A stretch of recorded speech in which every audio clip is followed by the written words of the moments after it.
Hi friends! Welcome to part 2 of our Bojack Horseman Season 5 analysis.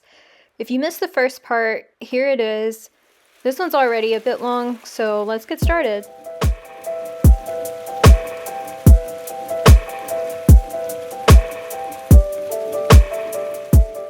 Season 5, Episode 10, Head in the Clouds. What I love about this episode is it really shows the writers waking up to what they've done, just in the creation of Bojack. I really see Diane as a stand-in for Raphael Bob Waksberg here.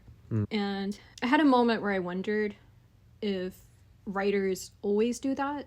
They make the writer in this show the beloved character. And Joaquín told me that actually there's a pretty robust group of people who don't like Diane online. And so I wonder if Flip McVickers was created to pull some of that ire from Diane, because he's so much worse than her. Yeah, I think there's definitely some truth to that. I remember you mentioning that, where that maybe Flip was the anti-Diane or something like that, and in a way I think he is. He shows so many negative qualities that writers tend to have, and I think especially in media like TV and movies, the writer character tends to be put on a pedestal and glorified, because obviously the people writing those characters are writers themselves, and they insert these really cool qualities into these characters, and they're so beloved. Diane falls for that a lot. But what I really like about Diane's character is that it is also heavily flawed.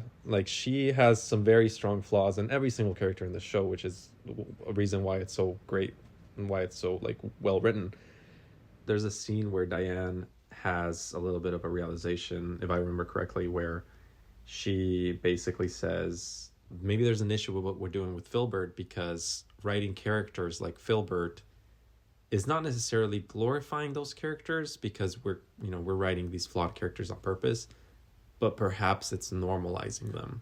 I think it's something like that.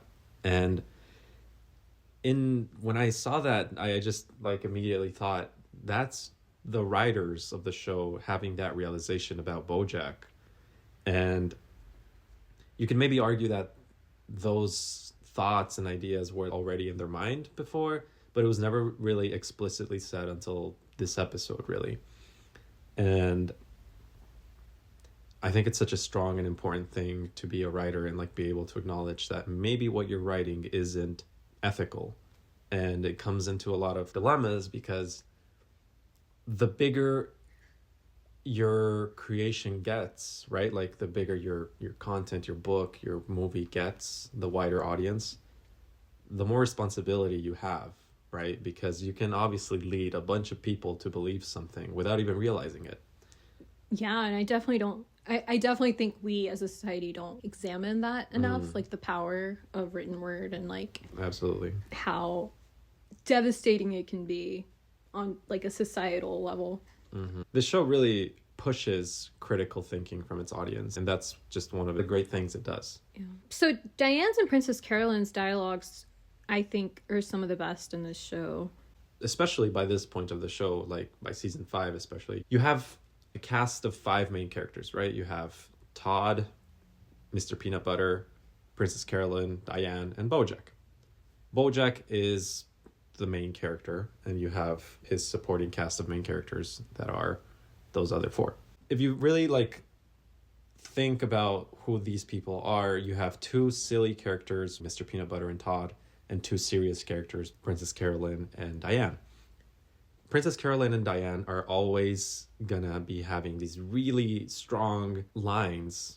They have some of the best lines in the show, and they have them constantly, right? They're always discussing and talking and theorizing things that are really powerful, while obviously Todd and Mr. Peanut Butter are out there having their goofy adventures, and they're very deep characters too. They're very three-dimensional, so the show also pushes its silly characters to be three-dimensional, which I really like. But there's some moments in the show Some of the strongest moments in the show, I would say, are when you have these goofy characters like Todd and Mr. Peanut Butter say such a dark or strong line. Like anytime Mr. Peanut Butter and Todd call Bojack out on something, it is so strong. Like it's much more impactful. Exactly. Profound. Because it shows that even the goofy characters have moments where they wake up and see just how messed up Bojack is. Yeah. I remember the first time I watched this season, it starts off very strong. And this is probably one of the darker seasons. There's very dark moments in the show by this point already. But this season feels a little different. Like, you start getting glimpses of it being self-referential more. You have glimpses of it being more about the other characters more than Bojack a little. And I think it's really interesting the way they do it because it's building up to something, right? You have something going on with Penny that obviously we know what happened, right? It's something that most TV shows would have left as history by this point, or something that's not going to come up again. But Diane gets the recording of Bojack telling that journalist way back when about Penny. And when I was watching for the first time, you know, you have these feelings like it's building up to talk about this Penny thing. It's building up to something really big. And then you get to this episode and it finally explodes. You have that confrontation and it's just so beautiful. It's such a great explosion. And I think that's what makes this particular episode so good and stand out so much. Let's talk about that moment. It's a really incredible and poignant moment between Diane and Bojack, an incredible dialogue. And in that dialogue, I see Diane as the writer and Bojack is both the work and the audience.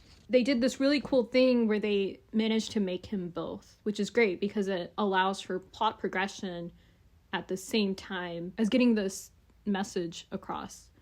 I think that's something to take away from this episode as a writer. Yeah, no, that dialogue is really, really strong. Obviously, it's this big explosion that, like I mentioned earlier, has been built up this whole season, right?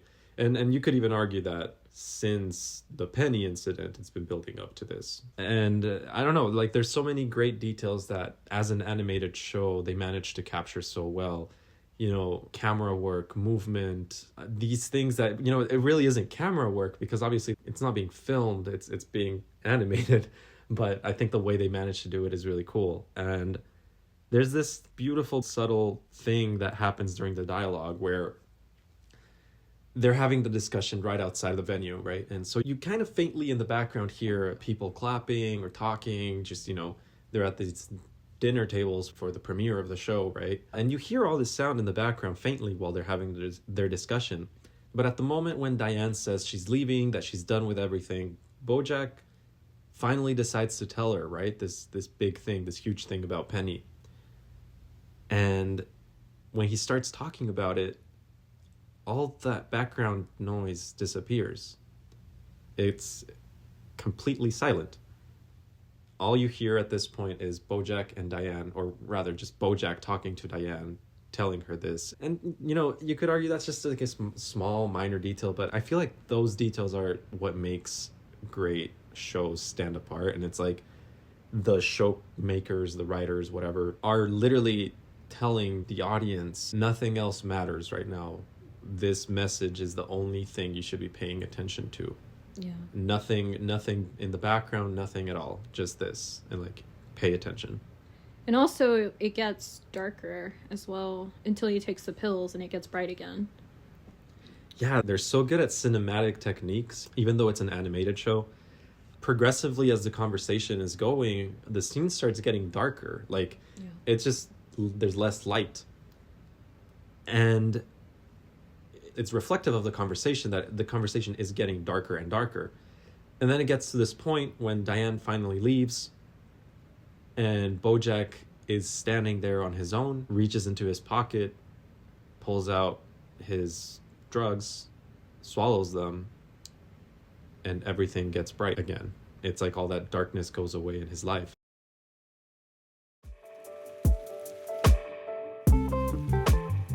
I think a lot of shows try to do self-referential things and breaking the fourth wall and meta jokes and stuff like that. And it's something that can become gimmicky very, very quickly. And I think this show manages to balance that really well and waited until this season to really be more self-referential, with it being a show within a show, you know?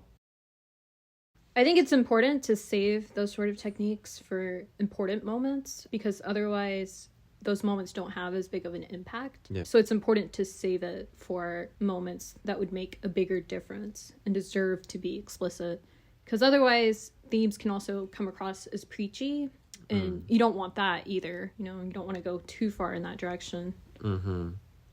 No, and I think preachy is such a good word for this, because that is exactly how it comes off. And yeah, it is a technique that can be manipulated a lot. I think there's very special shows that manage to do this well. I think the sitcom Community does this really well.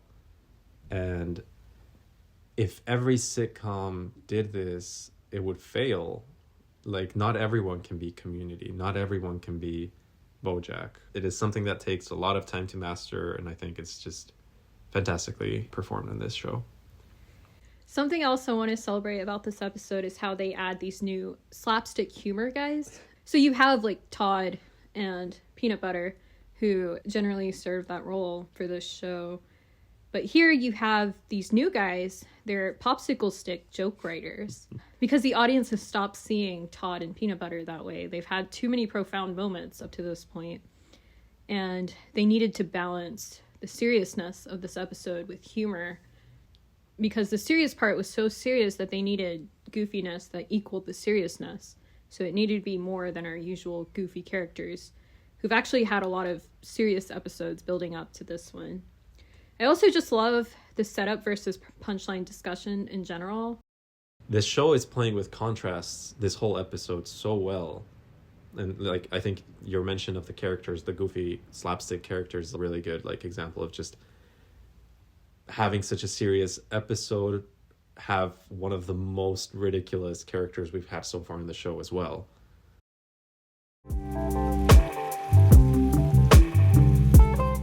So the premiere happens, and then we learned that more episodes have been ordered for Filbert. And the only characters who seem actually excited about that fact, or who want more of it, are the robot and Flip. And I think it's very intentional that they made it gross to want more of this. Yeah, it's like they had the gross characters be the ones who want more.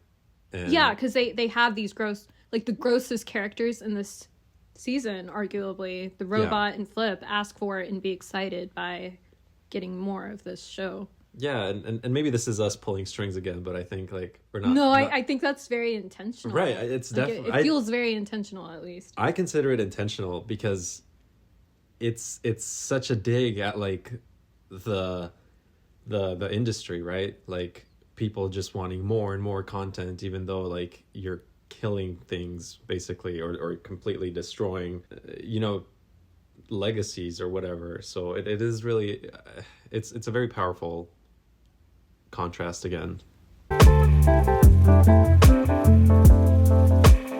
This episode starts with our character actress Margo Martindale, our favorite character of all time.